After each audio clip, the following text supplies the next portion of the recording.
At 13:23, Lieutenant Kate Drake picks up something on her passive sensor display that she has never seen outside of a graduate thesis she wrote 4 years ago.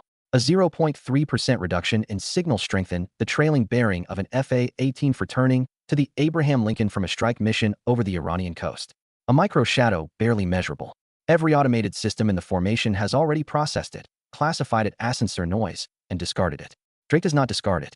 She stares at it for 6 seconds. Then she pulls up the bearing data on the returning aircraft. Lieutenant Commander Marcus Webb, callsign Viper 4 miles out, descending through 18,000 feet on a standard recovery approach. Then she looks at the micro-shadow again. Then she looks at the distance between the shadow and Webb's aircraft. 3.1 miles. Exactly. Sitting at exactly 3.1 miles behind Webb since the first moment she detected it. Not closing, not falling back. Moving at precisely Webb's speed, maintaining precisely Webb's altitude, turning when Webb turns, descending when Webb descends, not chasing the aircraft, following it patiently. The way something follows something when it knows exactly where it's going and doesn't need to hurry. Drake writes one word in her log at 14:31. Rahed. The Rahed 2 is Iran's newest missile, and it is unlike anything that Abraham Lincoln has encountered before. It generates no radar emissions, no guidance signals, no electronic output of any kind that any sensor on the formation can detect. It homes on the APG-79 radar aboard Webb's FJ-18F, locking onto that specific emission profile at the moment of launch and following it passively, silently, invisibly for as long as the aircraft keeps flying. It was launched from an Iranian surveillance drone 34 minutes ago during Webb's strike approach over the Iranian coast. The drone had been flying at the edge of the engagement zone, too far to be a threat, close enough to watch.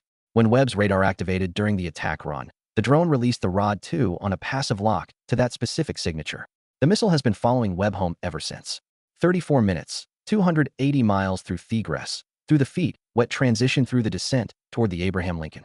And when Webb crosses 10 mi from the carrier, the R-82's secondary heat seeker activates on the Abraham Lincoln's propulsion exhaust. The missile detaches from Webb's radar signature and locks onto the ship, because it is faster than the aircraft in front of it. Mach 0.9 versus Webb's 150 knot approach speed. It will reach the Abraham Lincoln before Webb does. The Abraham Lincoln cannot shoot down the Rahed 2 without shooting down or endangering Webb. The missile is 3 mi behind his aircraft. Any intercept solution that engages it at that range puts fragmentation directly in Webb's flight path. The SM-6 cannot fire down that bearing. The Phalanx cannot fire down that bearing. And once it transfers to a heat seeker lock on the carrier at 10 mi, it will be too close and too fast for any conventional defense to stop. Webb is 40 miles out, 22 minutes until the heat seeker activates. Drake picks up the circuit to the Combat Information Center at 14:32. Sir, this is Drake in electronic warfare. I have a passive radar following contact 3.1 miles behind Viper 4. No emissions. Micro shadow detection in the AAPG-79 return profile. It will transfer to a heat seeker lock on the ship. When Viper 4 crosses 10 miles, I need someone to listen to me right now. Tactical Action Officer Lieutenant Commander Hassan Olux at his display. One returning aircraft 40 miles out and no active threats on any sensor in the formation. He tells Drake no contact has been corroborated by any other sensor and asks her to stand by while he queries the Hawkeye. Drake closes the circuit, looks at her display, the micro shadow still sitting at exactly 3.1 miles behind Webb. Webb is 35 miles out.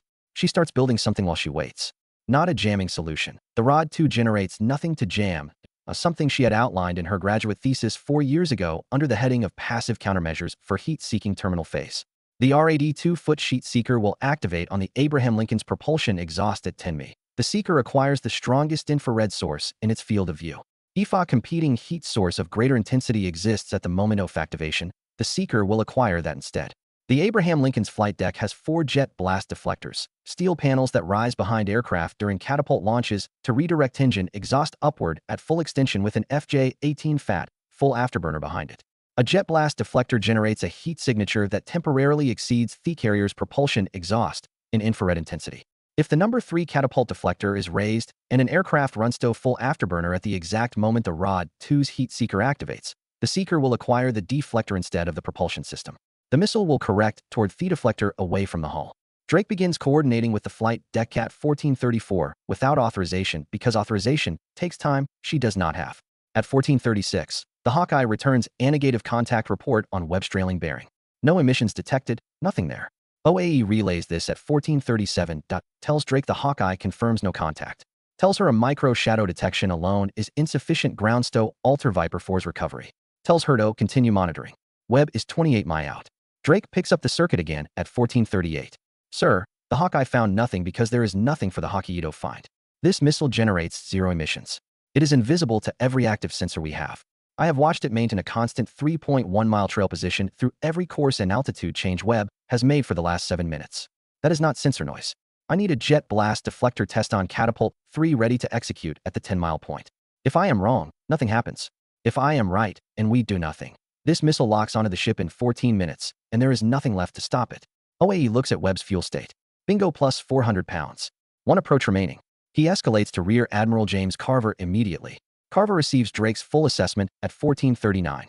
He looks at the passive sensor data, the micro shadow, the constant 3.1-mile separation of the Hawkeye's negative report. Webb's fuel state. Heddle's OAE to prepare the jet blast deflector test on Catapult 3 as a precautionary measure. He does not wave Webb off. Not yet. Not on a detection neither sensor has confirmed. Webb is 22 mi out. Drake transmits her deflector calculation to the Combat Information Center. At 1443, the exact infrared intensity ratio between the number 3 deflector at full afterburner and Phi carrier's propulsion exhaust. The Rod 2's heat seeker acquisition threshold from classified technical intelligence parameters she had studied for her thesis. The angular geometry placing Phi deflector within the seeker's acquisition cone at the 10 miles activation point. The probability of successful deflection 94% if the test is running before the seeker activates, and what happens if it isn't? IC Carver looks at numbers for 4 seconds. Then he picks up the flight deck circuit. Execute Catapult 3 deflector test. Full afterburner. Now maintain until my mark. The flight deck executed in 31 seconds. A parked FA-18E behind the number 3 deflector running to full afterburner. The deflector raised. The exhaust column blasting upward above the port flight deck at maximum thermal output. Webb crossed 10 miles at 1446 and 22 seconds. On Drake's display, the micro shadow disappeared from Webb's radar return at 1446 and 28 seconds. The Rod 2's heat seeker had activated on schedule and found 2 competing heat sources. Phi carrier's propulsion exhaust and the number 3 deflector's afterburner column.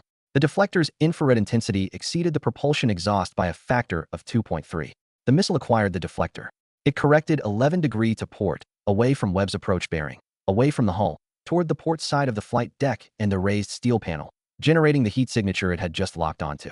Webb continued his approach straight and clean. Unaware, the Rod 2 impacted the number 3 jet blast deflector at 1446 and 53 seconds, 34 minutes and 11 seconds after it had locked onto Webb's radar over the Iranian coast. The warhead detonated on impact. The deflector absorbed the initial blast and directed the explosion upward and outward. Fragments scattered across the flight deck in a 40 m radius. For FA-18 Sun, the port side sustained damage. 7 crew members were struck by fragments, 3 seriously. The flight deck was operational on 3 catapults within 4 minutes. Webb's tail hook caught the 3 wire at 1447 and 31 seconds. He climbed out of the cockpit and looked at smoke rising from the port side of the deck. The flight deck chief looked at him for 2 seconds. You had a passenger, sir. In the Combat Information Center, Carver picked up the circuit to Drake at 1448.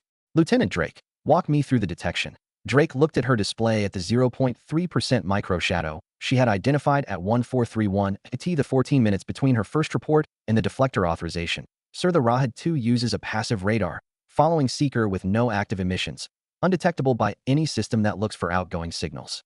I detected it through the micro shadow it creates in the aircraft's own radar return at close range. It transfers to a heat seeker at 10 miles. May I use the deflector to present a stronger heat source than the propulsion exhaust at the moment of activation? Carver was quiet for 4 seconds. Then how long have you known about this weapon? Since my graduate thesis, sir, 4 years ago, and never expected to see it operationally. The Iranian surveillance drone had been at 42,000 feet for 51 minutes. 2 a.m. 1:20 a.m. rams from a combat air patrol FA-18 found it at 1451. Drake's complete RODTO technical profile, the passive seeker emission characteristics, the micro-shadow detection signature, the heat seeker activation threshold transmittedo, every EA-18G Growler, and E-2D Hawkeye Theater at 1452. Every future Rod 2 launch detectable from the moment of separation. Every passive sensor in the theater. Now knowing exactly what to look for on the trailing bearing O'Fevery returning aircraft in the electronic warfare suite, Drake wrote her log in 2 sentences. Rod 2 passive radar follower detected at 1431 on microshadow analysis of Viper 4's APG-79 returned 3 times. Deflector countermeasure executed at the 10 mi threshold. 7 crew members injured. Carrier operational. Iran designed a missile that follows a pilot home that generates no emissions, triggers no alarms, exploits the one bearing no carrier ever watches, directly behind its own returning aircraft. It followed Webb for 34 minutes and 284 miles, and locked onto the Abraham Lincoln with nothing between it and the hull that any conventional system could safely engage. That I had hit a jet blast deflector instead off the flight deck, because a lieutenant recognized a 0.3% anomaly in a radar return at 40 miles and understood what it meant before anyone else on the ship had ever heard of the weapon that caused it. America's response destroyed the drone and gave every sensor in the theater.